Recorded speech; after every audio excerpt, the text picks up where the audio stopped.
Assalamualaikum warahmatullahi wabarakatuh.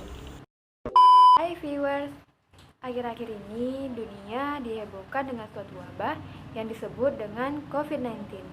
COVID-19 disebabkan oleh coronavirus, di mana coronavirus ini termasuk ke dalam salah satu jenis patogen. Jangan seram merah dulu ya guys. Kali ini kita tidak membahas mengenai patogen yang menyerang manusia, melainkan patogen yang menyerang tanaman. Pernah mendengar istilah segitiga penyakit? Bahwa penyakit dapat dipengaruhi oleh 3 faktor. Yang pertama, inang yang rentan. Yang kedua, lingkungan yang mendukung. Dan yang ketiga, patogen yang virulen. Sebelum mengenal penyebabnya, kita terlebih dahulu harus mengetahui arti penting objek komoditi, deskripsi penyakit, dan deskripsi patogen yang meliputi siklus hidupnya, penyebaran, gejala yang tampak pada tanaman, serta cara pengendaliannya. Video kali ini, kami dari kelompok 5 akan berbagi pengetahuan mengenai patogen pada tanaman kacang tanah yang dapat menyebabkan penyakit. Sebelumnya perkenalkan, nama saya Rari Anggraini. Saya akan menjelaskan mengenai mekanisme infeksi, gejala, dan pestisida sintetik. Saya Wansur Ramadhani, NIM 1706113396, membahas mengenai klasifikasi patogen, biologi patogen, dan pengendalian secara hayati. Sebelumnya, perkenalkan nama saya Hafiza. Pada kesempatan kali ini, saya akan menjelaskan mengenai inang yang diserang oleh penyakit layu bakteri Ralstonia ini dan cara pengendaliannya secara kultur teknis, yaitu varietas tahan, serta secara kimiawi menggunakan pestisida nabati. Saya Irfa Destari, NIM 1706113264, akan membahas mengenai arti penting objek komoditi, deskripsi penyakit, dan pengendalian secara kultur teknis. Arti penting objek komoditi: kacang tanah atau Arachis hypogayae merupakan tanaman pangan yang memiliki nilai ekonomi yang cukup tinggi sebagai penunjang perekonomian masyarakat di Indonesia. Biji kacang tanah dapat dimanfaatkan sebagai kebutuhan bahan baku industri pengolahan bahan pangan. Selain itu, bahan pangan yang bergizi, biji tersebut mengandung protein 25-30%, karbohidrat 12%, dan lemak 40-50%. Tidak hanya itu, biji kacang tanah juga mengandung vitamin A, B, C, D, E, dan K, serta mineral misalnya kalsium, magnesium, dan kalium. Menurut Darwin tahun 2013, di India, kacang tanah banyak dimanfaatkan sebagai minyak nabati. Deskripsi penyakit. Penyakit tanaman merupakan suatu penyimpangan yang cukup tegas, tetap atau permanen, dan pertumbuhan serta struktur yang tidak normal pada tanaman hingga menimbulkan gejala yang merugikan terhadap mutu dan menurunkan nilai ekonomis tanaman tersebut, menurut Stegman dan Harrer 1997. Kehilangan hasil karena layu pada kacang tanah berkisar 10-30%, bahkan mencapai 60% pada tingkatan serangan parah seperti terjadi di Vietnam dan Indonesia. Mahen et al. 1994. Patogen penyebab penyakit. Patogen penyebab penyakit layu adalah bakteri Ralstonia solanacearum. Nama tersebut mengalami beberapa kali perubahan sebagai hasil kajian molekuler yang didasarkan pada analisis DNA bakteri. Semula namanya yaitu Bacillus solanacearum, kemudian menjadi Burkholderia solanacearum, lalu berubah lagi menjadi Pseudomonas solanacearum, dan kini nama mutakhirnya ialah Ralstonia solanacearum. Klasifikasi atau taksonomi patogen. Kingdomnya yaitu bakteri, filum Proteobacteria, kelas Beta Proteobacteria, Ordo Burkholderiales. Famili Burkholderiaceae. Genus atau marga Ralstonia dan spesies Ralstonia solanacearum. Biologi patogen. Ralstonia solanacearum ini termasuk kelompok bakteri gram negatif. Morfologi sel berbentuk batang pendek.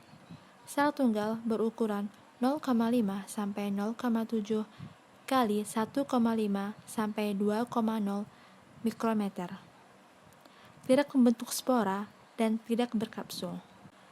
Bakteri ini dapat bergerak dengan menggunakan bulu getar atau yang disebut dengan flagella, baik itu tunggal ataupun lebih yang terletak pada salah satu ujung sel polar.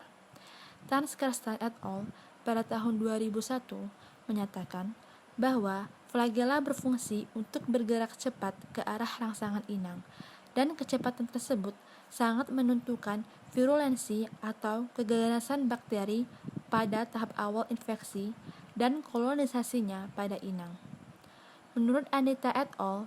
Pada tahun 2003, bahwa isolat virulen pada umumnya tidak memiliki flagel dan tidak mampu bergerak atau non-mobile.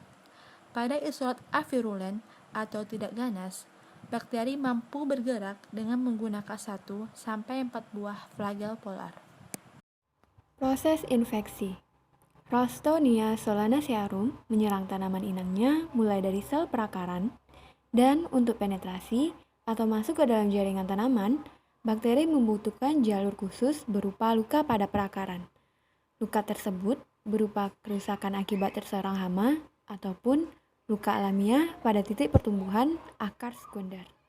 Proses infeksi bakteri terjadi melalui 3 tahap, yaitu yang pertama, kolonisasi bakteri di permukaan akar.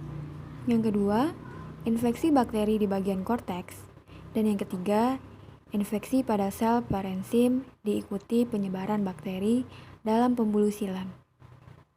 Dari pembuluh silam, bakteri menyebar sistemik ke dalam bagian atas yaitu batang dan daun. Dalam proses infeksinya, bakteri Ralstonia solanacearum mengeluarkan beberapa jenis senyawa ekstraseluler dengan berat molekul tinggi seperti poliglucuronase, endoglucanase, dan senyawa toksin. Deposit senyawa eksopolisakarida yang berlebihan di dalam pembuluh silam akan menyumbat aliran air dari tanah ke seluruh tanaman hingga timbul gejala layu. Senyawa ekstraseluler tersebut adalah faktor penentu virulensi atau keganasan dari Ralstonia solanacearum.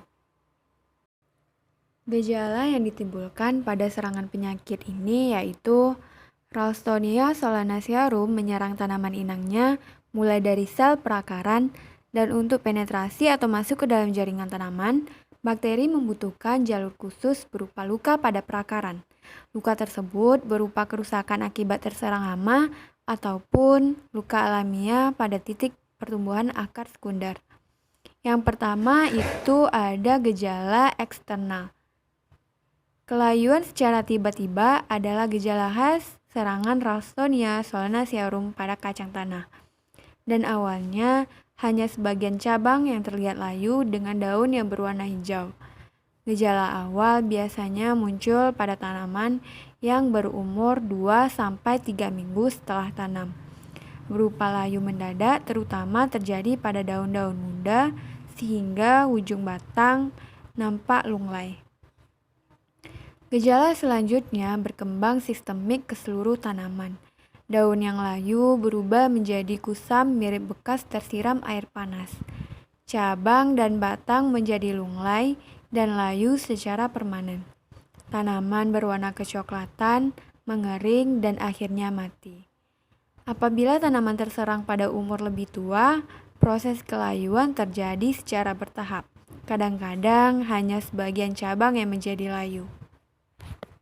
Gejala yang kedua yaitu pada jaringan pembuluh batang atau internal. Penyakit layu merusak sistem perakaran dan juga merusak jaringan pembuluh pengangkutan. Jika bagian batang tanaman yang layu dipotong melintang, maka akan tampak bagian empulur dan kayu berwarna kecoklatan atau terjadi kerusakan warna. Kerusakan warna pada pembuluh batang umumnya disertai tekstur yang lunak dan basah. Gejala ini dapat dilihat pada gambar yang tercantum. Menurut Mahmud, pada tahun 1991, dari biji kacang tanah yang dipanen dari tanaman yang terserang layu bakteri berhasil diisolasi Ralstonia solanacearum dari beberapa bagian biji seperti funiculus, kulit polong, kulit biji, dan embrio. Persentase penularan berkisar antara 5-8%. Adanya kemungkinan benih terinfeksi dan tidak menunjukkan gejala perubahan fisik. Perlu mendapat perhatian sebab biji terinfeksi dapat membawa bakteri dan akan menghasilkan tanaman baru dalam kondisi terinfeksi. Inang layu bakteri Ralstonia.